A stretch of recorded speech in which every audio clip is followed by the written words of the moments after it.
Olá, amigos do Observador. Hoje nós estamos aqui no Bosque Maia para falar um pouco sobre a cidade de Guarulhos. O Observador.doc, como vocês sabem, está abordando diversas questões interessantes sobre nossa cidade. E uma delas é um pouco sobre a nossa origem, sobre a nossa verdadeira fundação. A cidade de Guarulhos é um local onde habitaram diversas tribos indígenas. Um local onde nós tivemos um conflito entre tribos muito interessante, que expressa um pouco, fala um pouco a verdadeira conexão que os nossos índios tiveram com os portugueses e que os nossos índios tinham com eles mesmos. Existem alguns teóricos que trabalham essa linha e sobre estes documentos é que nós vamos ter o nosso ponto de partida para poder abordar essa história. Teóricos como Hans Staden, um alemão que trabalhou aí com a questão do canibalismo aqui na região do Brasil. Teóricos como o francês Léry, que trabalhou com a descrição de nossas terras. Ele era missionário, então tinha uma abordagem um pouco mais, digamos assim, religiosa da questão. E principalmente, é claro, cartas escritas pelos padres jesuítas, os soldados de Jesus que vieram para cá em busca de terras para serem catequizadas, em busca de almas para poderem salvar. Esses personagens, então, tanto estes mercenários, assim como Hans Staden, que vinha em busca de aventuras, tanto estes homens de Deus, como os padres jesuítas, que vinham em busca de almas, foram personagens cruciais para entender essa fundação, essa conexão da cidade de Guarulhos com o restante do mundo. O primeiro ponto interessante a se analisar nessa questão é sobre quem verdadeiramente habitavam as terras guarulhenses. Bom, consultando algumas cartas jesuíticas, nós vamos ter acesso a algumas tribos que aqui habitavam, entre elas os Tupinambás, que possuíam uma mentalidade de expansão, uma mentalidade de conquista territorial muito semelhante a algumas visões que encontramos em outras regiões do mundo. Inclusive, os Tupinambás se identificaram muito com os portugueses no sentido de conquista territorial justamente por esse motivo. É um erro pensar que os nossos índios não tinham essa conexão, não tinham essa busca por territorialidade.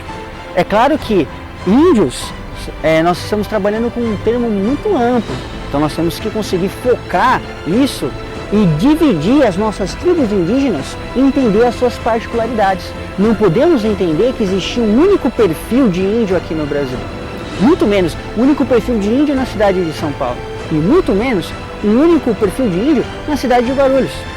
Dentro dessas cidades existiam diversos perfis de índios, inclusive os nossos amigos Tupinambás, por serem mais territorialistas, eles caçavam, eles iam em busca das tribos vizinhas para submetê-las, para dominá-las.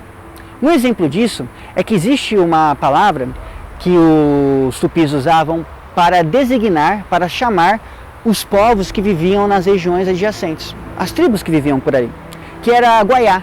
Guaiá seria uma espécie de caranguejo, e por os caranguejos se esconder em determinadas regiões para fugir dessa busca, para fugir dessa expansão que os tupis estavam realizando, os tupis os chamavam eles da mesma forma. E daí surge então os Guaianazes. Palavra que devagar, conforme então estes vão sendo conquistados e outros vão migrando para regiões mais distantes, os nossos amigos tupis vão começar então a se apropriar dela e ela vai se transformando para chegar nos Guarus lá na frente. Uma outra perspectiva se aborda também a questão dos índios que viviam em regiões próximas já ao Tietê, e eles também tinham essa perspectiva, eles também tinham essa característica de serem mais passivos, de não serem tão agressivos. E por isso é que eram então visados pelos tupis para serem conquistados, para serem aprisionados. Inclusive, os tupiniquins e, de certa forma, esses índios que tinham essa característica mais expansionista praticavam o canibalismo com os índios que viviam nas regiões adjacentes, com as tribos menores que eles conquistavam. Esses índios eles eram armazenados dentro então dessa tribo maior, ali presos e uma série de rituais eles passavam e no final acabavam sendo sim literalmente comidos pela cultura hegemônica que estava se expandindo na região. E é nesse cenário que você então vai ter a chegada dos portugueses, que vai então se identificar com esse grupo dos tupis e vai de certa forma se agregar a eles, fazer alianças com eles.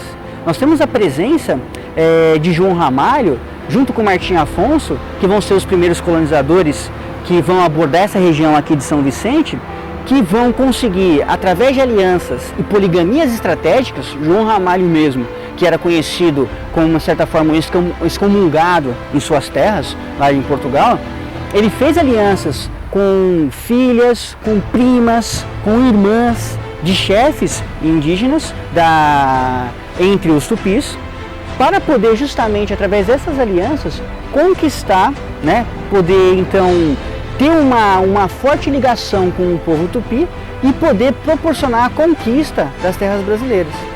Esse cenário é o primeiro ponto que o Observador.doc está abordando aqui então, para você conhecer um pouco mais de Guarulhos. Continue conosco nesse canal.